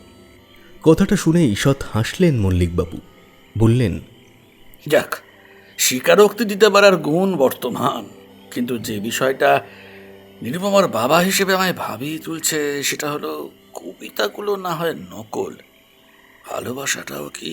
না, নিরুপমার প্রতি আমার ভালোবাসা কাঁচা সোনার মতোই খাঁটি। কাঁচা সোনা? কিশোরী, আমি নিরুপমার বাবা, কোনো জহুরি তো নই। শোঁ শোঁ শব্দে হাওয়ার দল গতরাতে দুর্যোগে বৈঠকখানার ভেঙে পড়া জানলাটার সাদা পর্দাটা উড়িয়েছে ততক্ষণে। কার্নিস থেকে চুইয়ে পড়া বৃষ্টির ফোঁটাগুলো ঘরের ভেতরকার দমচাপা নিস্তব্ধতাকে মুছিয়ে দিচ্ছে যেন। হঠাৎ কিশোরী ধীর স্বরে বলে উঠল, মেয়ের বাবারা জহুরির থেকে তো কিছুমাত্র কম নয়, তা না হলে তারা হীরের টুকরো জামাই খুঁজে বের করে কি করে? মল্লিকবাবুর ঠোঁটে ফুটে উঠল একটা সরু হাসির রেখা। ডান হাতের তর্জনীটা দিয়ে সোনালি ফ্রেমের চশমাখানা সামান্য এঁটে তিনি তাকালেন কিশোরীর দিকে। প্রতিশ্রুতি দিতে পারো? কিশোরীর দুই চোখের মণিজোড়া চঞ্চল হয়ে উঠল হঠাৎ, যেন এই প্রশ্নটার জন্যে কিশোরীর শ্রবণেন্দ্রিয় তৈরি ছিল না মোটেই। সে বুঝতে পারছে তার হৃদয় ও মস্তিষ্কের মধ্যে শুরু হয়েছে নীরব লড়াই। পাবে, সময় পাবে। কতখানি সময় লাগবে তোমার? একটা দিন, আগামীকাল এই সময়ে এই ঘরে আমি নিজে এসে উত্তর দেব আপনাকে। বেশ, তবে তাই হোক। এখন তবে আসি মল্লিকবাবু। হ্যাঁ, এখন আসতে পারো, আর কোনো কথার দরকার নেই আজকের মতো। স্মিত হেসে চেয়ার ছেড়ে উঠে দাঁড়ালে কিশোরী। দোরগোড়া অবধি পৌঁছে তার পা থমকালো, যা চোখ এড়ালো না মল্লিকবাবুর। কিছু বলবে? এখন কেমন আছে নিরুপমা? একটু জানতে পারলে নিশ্চিন্ত হতাম। চাকরদের কাছে শুনলাম জ্বর এসেছে। হ্যাঁ, জ্বর এসেছিল, তবে এখন কিছুটা ভালো আছে সে। কবরেজ এসে ওষুধের সাথে সাথে পথ্যও দিয়ে গিয়েছেন। মাসির বাড়িতে গিয়ে রোদে জলে ঘুরে বাঁধিয়েছে বোধহয় অমন জ্বর। যাই হোক, তুমি বরং গিয়ে দেখো বিভূতি ফিরলে কিনা। বাইরে বৃষ্টির তোড় কিন্তু বেড়েই চলেছে, চিন্তা হচ্ছে আমার। সন্ধ্যের অন্ধকার নামতেই পদ্মদিঘির পাড় ছেড়ে উঠে ফেরার পথে কাঁধে ভারী জলের ফোঁটাটা পড়তেই বুঝেছিলাম মেঘেরা আজ বড়ই দুঃখী। ভাগ্যিস ছাতাটা ঝোলায় নিয়ে বেরিয়েছিলাম, নইলে আর দেখতে হতো না। একেবারে কাক ভেজা হয়ে ফিরে আসতাম মল্লিক বাড়িতে। অতিথিশালায় এসে দেখি আমার ঘরের ভেতরে ঝিমঝিম করে হ্যারিকেনের আলো জ্বলছে। বুঝতে পারলাম কিশোরী আমার ঘরেই রয়েছে। ঘরে পা রাখতেই সিগারেটের গন্ধটা বেশ কড়াভাবেই ঘা মারল আমার নাকে। কি ব্যাপার ভাইয়া, এমন প্রেত মূর্তির ন্যায় দাঁড়িয়ে আছো কেন অন্ধকারে? জানলার ধারে খানিক ঝুঁকে কিশোরীর দাঁড়িয়ে থাকা লম্বা শরীরটার জন্যে ওই প্রেত মূর্তির রূপকটাই একেবারে যথাযথ। কেননা নিঃশব্দে প্রেতের মতোই কিশোরী আমার প্রশ্নের কোনো উত্তর দিল না। কিন্তু প্রেতেরা কি আদৌ ধূমপান করে? যাই হোক, টেবিলের ওপরে কাঁধের ঝোলাটা নামিয়ে রাখতে গিয়ে কোণে থাকা ছোট্ট অ্যাস্ট্রয়েটার দিকে তাকিয়ে চমকে উঠলাম। ধূসর ছায়ের আধিক্য বুঝিয়ে দেয় ইতিমধ্যেই সিগারেটদের গণহত্যা করা হয়েছে এই ঘরে। সেই সব সিগারেটদের হন্তারকের সামনে গিয়ে দাঁড়ালাম আমি। কি হয়েছে ভাই কিশোরী, এত চিন্তিত কেন দেখাচ্ছে তোমায়? প্রতিশ্রুতি। প্রতিশ্রুতি? আহা, খুলেই বলো না ভাই, কি হয়েছে? কিশোরী মুখে যে কপাট এঁটেছিল তা আলগা হলো ধীরে ধীরে। বড়বাবুর সাথে হওয়া তার কথোপকথনের একেবারে শেষ অংশটুকু শুনে আমি বললাম, তুমি সময় চাইলে কেন কিশোরী? মাসিমার কথা ভেবেই কি? আমার মা নিরুপমার কথা জানেন। সম্ভ্রম বজায় রেখে তার সাথে সাক্ষাৎ করতেই যে আমি তোমার সাথেই মল্লিক বাড়িতে আসি, এই কথা আমার মা জানেন। আমার দ্বিধাবোধের কারণ অন্য। কি কারণ? আমি নিরুপমার সাথে বিবাহ বন্ধনে আবদ্ধ হওয়ার প্রতিশ্রুতি দিতেই পারি, কিন্তু নিরুপমা কি আমাকেই তার জীবনসঙ্গী হিসেবে পেতে চায়? এই প্রশ্নটা তো কোনোদিন করিনি তাকে, কিন্তু এবার মনে হচ্ছে করতেই হবে প্রশ্নটা। কিভাবে যে করি, সে যে এখন অসুস্থ। ওগো, কে কোথায় আছো গো? নীরু, নীরু যেন কেমন করছে। কিশোরীর কথাগুলো শুনতে শুনতেই কানে এলো মল্লিক বাড়ির কর্ত্রীর আতঙ্কিত কণ্ঠস্বর। কুমুদিনী দেবীর গলা না? নিরুপমার কিছু হলো না তো? ঘর থেকে বেরোনোর সময় কি মনে করে হাত বাড়িয়ে ঝোলাখানা নিয়ে নিলাম সঙ্গে। হাজার হোক এই ঝোলার ভেতর ভূতডামরের পুঁথিখানা রয়েছে যে। আমি কোনো অভিজ্ঞ সাধক নই, বোধ করি একমাত্র তারানাথের হাত ধরে আমার তন্ত্র শিক্ষালাভের প্রারম্ভ ঘটেছে বলেই আজ সকালে কুলমন্দিরের সামনে নিরুপমার ছায়ায় মিশে থাকার ভেজালটা আমি চাক্ষুষ করতে পেরেছিলাম। তাই সেই ভেজালকে নিজের ছায়া থেকে দূরে রাখতে মনে মনে তারানাথের শিখিয়ে দেওয়া গাত্রবন্ধনের মন্ত্রখানা পাঠ করা শুরু করলাম। রেহাই করো আমায় 64 যোগিনী সহায়, আগুন মাটি জল ও বায়ু আকাশে আমার এই শরীরের পরিবেশে, রক্তাভ শ্বেত চন্দন করতে চাই শরীর বাঁধন, রেহাই করো আমায় 64 যোগিনী সহায়। এটা কি ছড়া কাটার সময় ভায়া? ওদিকে যে ত্রাহি ত্রাহি রব উঠেছে। মেয়েটাকে পাগল হয়ে গেল নাকি? নীরুকে কেউ ধর। নীরুমা, তুই এসব কি করছিস? নীরুমা, তুই সব কি বিশেষ করছিস? মুদ্রায় গলায় থাকা চন্দনের মালাখানি ধরে গাত্রবন্ধনের প্রক্রিয়া শেষ করে কিশোরীকে বললাম, এটা কোনো ছড়া নয়। তবে কি কবিতা? তুমি বুঝবে না, এখন চলো শীঘ্রই। অন্দরমহলে তো এভাবে না বলে কয়ে ঢোকা যায় না। বারমহলে নিশ্চয়ই কারোর না কারোর সাথে দেখা হবে।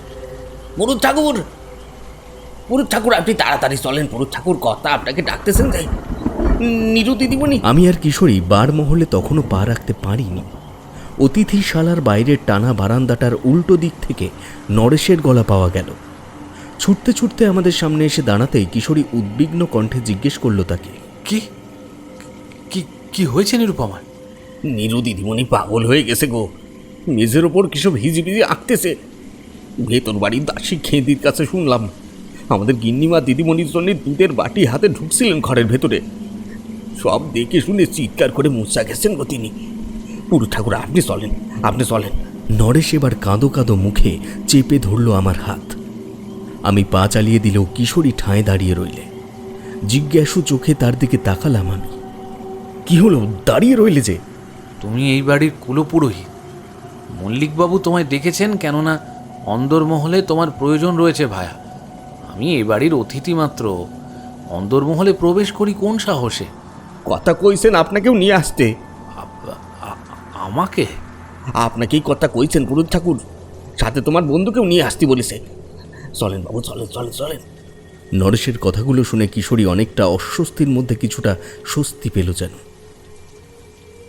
1 2 3 4 5 6 7 8 9 10 11 12 13 14 15 আর 16। বাবা বাবা, বাড়ি সুন্দর রেখেছি, বাড়ি সুন্দর রেখেছি আমি। নিরু মায়ের হাত দিয়ে রক্ত বেরোচ্ছে বিভূতি। ওর ওর ব্যথা করছে না। ওই খোঁপার কাঁটাখানা আমি ওর হাত থেকে জোর করে নিতে গিয়েছিলাম, কিন্তু মেয়ে আমার কাঁটাখানা বাগিয়ে ধরলে আমারই চোখের দিকে। নিরুমা হঠাৎ এরকম করছে কেন? আমি তো কিছুই বুঝতে পারছি না বিভূতি, কিছুই বুঝতে পারছি না। নিদারুণ কষ্টের মধ্যে কথাগুলো বলতে বলতে বড়বাবু যেন আরো অসহায় হয়ে পড়লেন। তার বড় দিদি ভাইকে কোনো রকমে শান্ত করার চেষ্টা করে চললেও কান্নার চোটে ফুঁপিয়ে চলেছেন ক্রমাগত। অন্দরমহলের এমন একখানা সুসজ্জিত ঘরের ভেতরে হয়ে চলা নারকীয় পরিস্থিতিটা প্রত্যক্ষ করে যতটা না ভয় পেয়েছিলাম, আমি অবাক হয়েছিলাম বেশি। মেঝের ওপর এলো চুলে বসে থাকা শ্যামবর্ণা নিরুপমার মুখাবয়ব বেশ উচ্ছ্বসিত, কিন্তু সেই উচ্ছ্বাসে যেন লুকিয়ে রয়েছে কোনো এক অশুভ সত্তা। খোঁপার কাটা হাতের নরম তালুতে ফুটিয়ে দিয়ে সরু রক্তের প্রবাহে সে মন দিয়ে আঁকিবুকি করে চলেছে ঘরের মেঝের ওপর। যদিও আমার কাছে নিরুপমার অঙ্কনে মেঝেতে যা ফুটে উঠেছে সেটা শুধুমাত্র কোনো আঁকিবুকি নয়। তাজা রক্তে আকাশে বৃত্তের ভেতরে দুইখানি বর্গক্ষেত্র কোণাকুনি বসে যে 16খানা শনিতরঞ্জিত ত্রিভুজ তৈরি করেছে, সেগুলো আমি আগেও দেখেছি। মনে পড়ে গেল কয়েকদিন আগেই মটলেনে তারানাথের মুখে শোনা ঘটনাটার কথা। নিজের ফেলে আসা অতীতে এমনই এক চক্র বোধ করি তিনিও প্রত্যক্ষ করেছিলেন। কেননা তিনি বলেছিলেন, জেনে রেখো, চক্র ছাড়া তন্ত্রের সাধনা অসম্পূর্ণ। তন্ত্রোক্ত চক্রের অনেক প্রকারভেদ রয়েছে, তবে আমি সেই রাতে ওই ভৈরবীটিকে নিজের রক্তে যে চক্র আঁকতে দেখেছিলাম তা ছিল এক বিশেষ চক্র। কথাটা বলে তারানাথ নিজে একে বুঝিয়েছিলেন আমায় চক্রটার বিষয়ে। আমি তড়িঘড়ি ঝোলার ভেতর থেকে বের করলাম আমার ছোট্ট ডায়েরিটা। একটা নির্দিষ্ট পাতা খুঁজে মনের ভেতরকার সন্দেহটা একেবারে সুনিশ্চিত হলো, কিন্তু সেই সাথেই ভেজাল মেশানো একটা ছায়া যেন ঘিরে ধরল হঠাৎ আমায়। এই তুই কে বল দেখি? তোর আশেপাশে মানুষের বাচ্চাগুলোর মধ্যে তুই বেটা খানিক অন্যরকম। কে রে তুই? কেউ যেন ঘুরছে আমায় ঘিরে। তার হাতে একটা পর্দা। পর্দার রংটা কেমন তর যেন কালো, কিন্তু কুচকুচে কালো নয়, যেন কেউ জল মিশিয়ে কালো রংটার ঘনত্ব কমিয়ে পাতলা জোলো করে দিয়েছে। পর্দাটা একটু একটু করে আড়াল করে দিচ্ছে আমায়। স্পষ্ট বুঝতে পারছি বড়বাবু, কিশোরী, মল্লিক বাড়ির বাকি সদস্যরা সবাই একে একে আমায় ছেড়ে চলে যাচ্ছে অনেক দূরে। ওদের দেখতেও পাচ্ছি না, কারোর গলাও আর শুনতে পাচ্ছি না। চারপাশের অন্ধকারে ডুবে যেতে যেতে দেখলাম এই মায়াজালে আমি একা নই, আরও কেউ আছে। সে এবার এসে দাঁড়িয়েছে একেবারে আমার সামনে। আমিও মুখ তুলে চাইলাম। নিরুপমার চোখে চোখ রেখে তাকিয়ে থাকলাম আমি।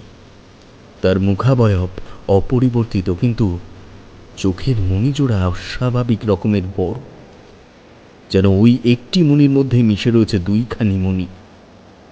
নিরুপমা এক হাতে শাড়ির আঁচলের খুঁটের মতো ধরে আছে নিজের ভেজালো ছায়ার একটা কোণ। সেই ভেজালো ছায়াটা সম্পূর্ণভাবে ঘিরে ধরেছে আমায়। অন্ধকারের মায়ায় ডুবতে চলেছি যেন আমি। তুই বেটা খুব একটা সুবিধের নোস। তোর কপালখানা দেখি। কি আশ্চর্য! নিজের স্বাভাবিক কণ্ঠেই একটা বিশ্রী পুরুষালী ধাঁচ ধরা দিচ্ছে নিরুপমার গলায়। তীব্র বিরক্তির সাথে কথাগুলো বলে সে আমার কপালের দিকে তাকিয়ে সামান্য এগিয়ে আসতেই ছিটকে সরে গেল। তার গলায় এবার ফুটে উঠল ক্রোধের আগুন। আহ, এত শক্তিশালী গাত্রবন্ধন! এই বেটা, কাঠ চালা তুই বল, কে শিখিয়েছে তোকে তন্ত্রের পাঠ? নিরুপমার দেহে আশ্রিত তুমি যেই হও না কেন, আমার গুরুর নাম শুনলে তোমার পা টলে যাবে। তুমি আর এখানে দাঁড়িয়ে থাকতে পারবে না। তাই নাকি? নিজের গুরুকে নিয়ে এত গর্ব? এই, তুই চোখ তুলে তাকাচ্ছিস কোন সাহসে রে? চোখ কেটে দেবো কিন্তু একেবারে। তারানাথ শিখিয়েছেন কোনো অশুভ শক্তির সম্মুখে সর্বদা চোখে চোখ রেখে দাঁড়াতে হয়। নিজের আত্মপ্রত্যয় বিসর্জন দিয়েছ কি মরেছ? আমি দাঁত চিপে আবারও উত্তর দিলাম তাকে, পারবে না। তুমি আমার কোনো ক্ষতি করতে পারবে না। যারা নিজের শরীরই নেই, যাকে অন্যায়ভাবে অন্যের শরীরে ভর করতে হয়। থাম থাম, বন্ধ কর তোর বাগাড়ম্বর। এই মেয়েটার শরীরে ভর করেছি কি সাদে? এই মেয়েটার কাছে এমন কিছু আছে যেটা আমার কাছে নেই। নেই নেই। কি কি নেই তোমার কাছে যা নিরুপমার কাছে আছে? ওরে, আমার যে মাথাটাই নেই রে, মাথাটাই নেই। মাথা না থাকলে কি কেউ কথা বলতে পারে? কেউ কানে শুনতে পারে? কেউ পারে চোখে দেখতে? পারে না। তাই তো ভর করেছি এই মেয়েটার ওপর, সাধনা করব বলে। শোন, ভালোই ভালোই বাক্স প্যাটটা গুছিয়ে চলে যা, প্রাণটা বেঁচে যাবে তোর। ভাবিস না দয়া করছি তোকে, আসলে ছুঁচো মেরে আমি হাত গন্ধ করতে চাই না। এতগুলো কথা শুনেও আমি কিন্তু ঠাঁই দাঁড়িয়ে রইলাম। মনে মনে শুধু ভেবে চলেছি কিভাবে নিরুপমার দেহে আশ্রয় নেওয়া ওই শয়তানটাকে জব্দ করা যায়। ভাবনার মাঝে ফের কানের পর্দাটা কেঁপে উঠল আমার। এই, তোর মাথাটা কি ভেতর থেকে ফাঁপা নাকি রে? আমার কথাগুলো শুনে বোধগম্য হলো না যে আমার আসল রূপ ঠিক কতখানি ভয়ঙ্কর হতে পারে? সেই রূপ দেখতে চাস নিজের চোখে? ঠিক আছে, এখনো যখন আমার সামনে থেকে সরে যাচ্ছিস না, তখন আমার আসল রূপটা তোকে দেখাতেই হবে, না হলে তোর দেখছি শিক্ষা হচ্ছে না মোটেই। সেই রূপ দেখার পর অক্কা পেলে আমায় কিন্তু দোষ দিবি না। বিশ্রী অট্টহাস্যের সাথে সাথেই নিরুপমার শারীরিক অবয়বের রেখাটা পাল্টাতে শুরু করলো আমার চোখের সামনে।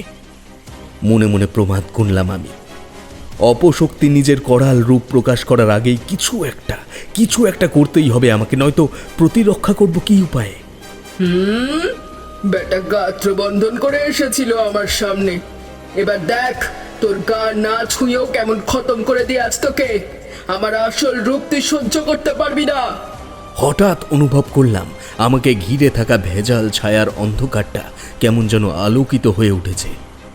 মৃদু আলো, কিন্তু তার আভা যেন রক্তের ন্যায় রাঙা। আলোর উৎস সন্ধান করতে গিয়ে আর চোখে তাকিয়ে দেখি আলোটা বেরোচ্ছে আমার কাঁধে থাকা ঝোলাটার ভেতর থেকে। চকিতে মনে পড়ে গেল ঝোলার ভেতরেই রয়েছে এক অমূল্য সম্পদ, যা আমি পেয়েছি আমার গুরুর কাছের থেকেই। আর দেরি করলাম না, আমি ঝোলার ভেতর থেকে 2 হাতে শক্ত করে বের করে আনলাম ভূত জামর তন্ত্রের সেই ঢাউস পুঁথিখানা। চিৎকার করে উঠলাম নিরুপমার দেহে ভর করে থাকা সেই অপসত্তার উদ্দেশ্যে। এদিকে তাকাও, তোমার আসল রূপ কি এনার থেকেও ভয়ঙ্কর বলে তুমি মনে করো? চেয়ে দেখো তো একবার। আমার বিভৎস রূপের সাথে তুই কারোর রূপের তুলনা করছিস কি করে রে বেটা? একই এই যে সাক্ষাৎ ভূত জামর, এই পুঁথি তুই পেলি কোথা থেকে? সহ্য করতে পারছি না, আমি সহ্য করতে পারছি না।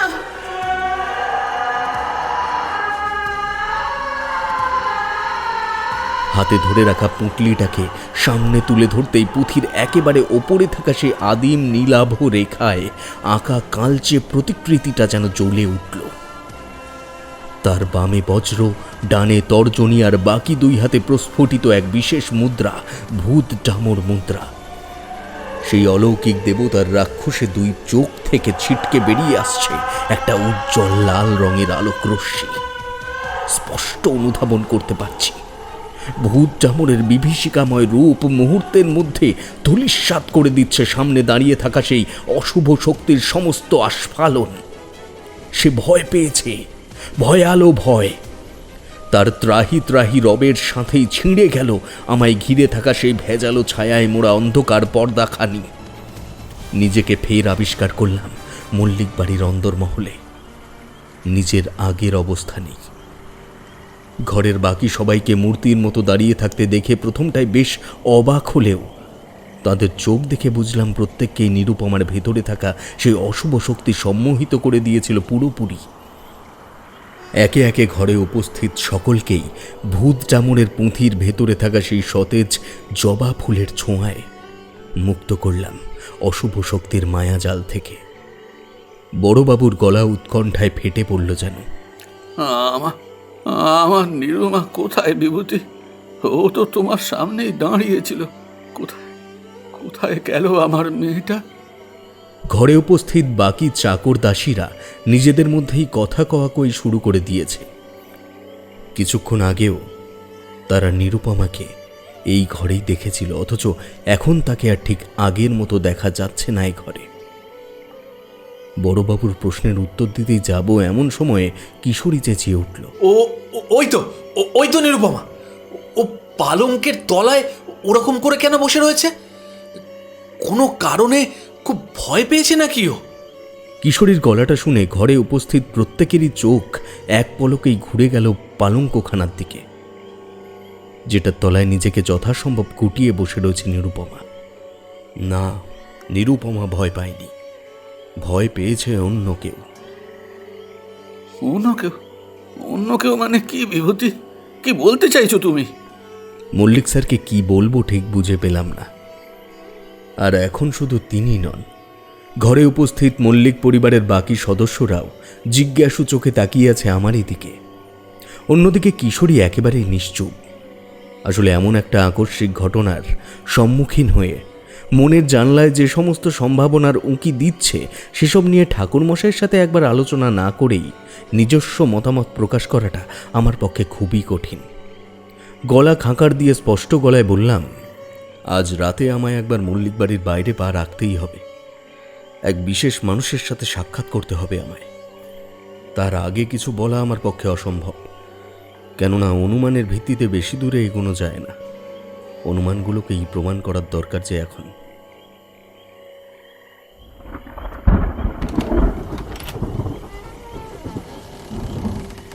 এত রাতে এমন একা একা বেরোচ্ছ ভায়া? বাইরে বৃষ্টিতে সব ঝাপসা হয়ে এসেছে যে, আসবো নাকি সঙ্গে? আকুই গ্রামের চড়াচড়ে কান পাতলে শোনা যাচ্ছে ব্যাঙেদের মকমকি সুর। তার সাথেই ছন্দ মিলিয়েছে ঝিঁঝি পোকার ডাক। বোমাইবুরুর জঙ্গলে থাকাকালীন জেনেছিলাম ঝিঁঝি পোকারা আসলে ডাকে না। ওই একটানা ঝিঁঝি গান আসলে গেয়ে ওঠে তাদের ডানা জোড়া, একে অপরের সাথে ঘর্ষণ হওয়ার ফলে। বিকেলে দেখা হওয়া তারানাথের সেই অনামী গুরু ভাইয়ের নির্দেশেই রাতের এমন গভীর প্রহরে নিজের ঘরে দৌড় দিয়ে বেরিয়ে পড়েছিলাম পদ্ম দিঘির দিকে। বারান্দায় পা রাখতে কিশোরী বেরিয়ে এলে নিজের ঘরের দরজা খুলে। বুঝতে পারলাম সে আদৌ ঘুমোয়নি। বললাম, না, তোমায় নিয়ে গেলে সে খেপে উঠতে পারে। হে, কে কে খেপে উঠবে? ঠাকুরমশাইয়ের গুরু ভাই গো। ভাগ্যে থাকলে তোমার সাথেও তার সাক্ষাৎ হবে নিশ্চয়ই। ঠাকুরমশাই, হায়, তার কথাই যে বড় মনে পড়ছে ভায়া। তিনি আজ এখানে থাকলে। শোনো হে বন্ধু, তোমার আমার ও সবার মনের ইচ্ছা পূরণ করতেই যে এখন চলেছি আমি তার গুরু ভাইয়ের কাছে। অনামী ঠাকুর একটু খ্যাপাটে স্বভাবের হলেও সেই মানুষের কিছু চমকপ্রদ ক্ষমতা রয়েছে বটে। দেখি তার কাছে খানিক আবদার করে, তিনি যদি মাথায় হাত রাখেন তাহলে উদ্ধার পাবো নিশ্চয়ই। কথাটা শুনে কিশোরীর হতাশ মুখাবয়বে শান্তির পরশ লাগলো যেন। আন্দাজ করতে পারি আকুই গ্রামে ঠাকুরমশাইয়ের আগমনের অপেক্ষায় রয়েছেন আপনারাও। তাহলে চলুন সকলে মিলে আপাতত ছাতা মাথায় দিয়ে পা রাখা যাক পদ্ম দিঘির পাড়ে। অনামী ঠাকুর যে ডেকেছিলেন আমায়, মনে আছে তো?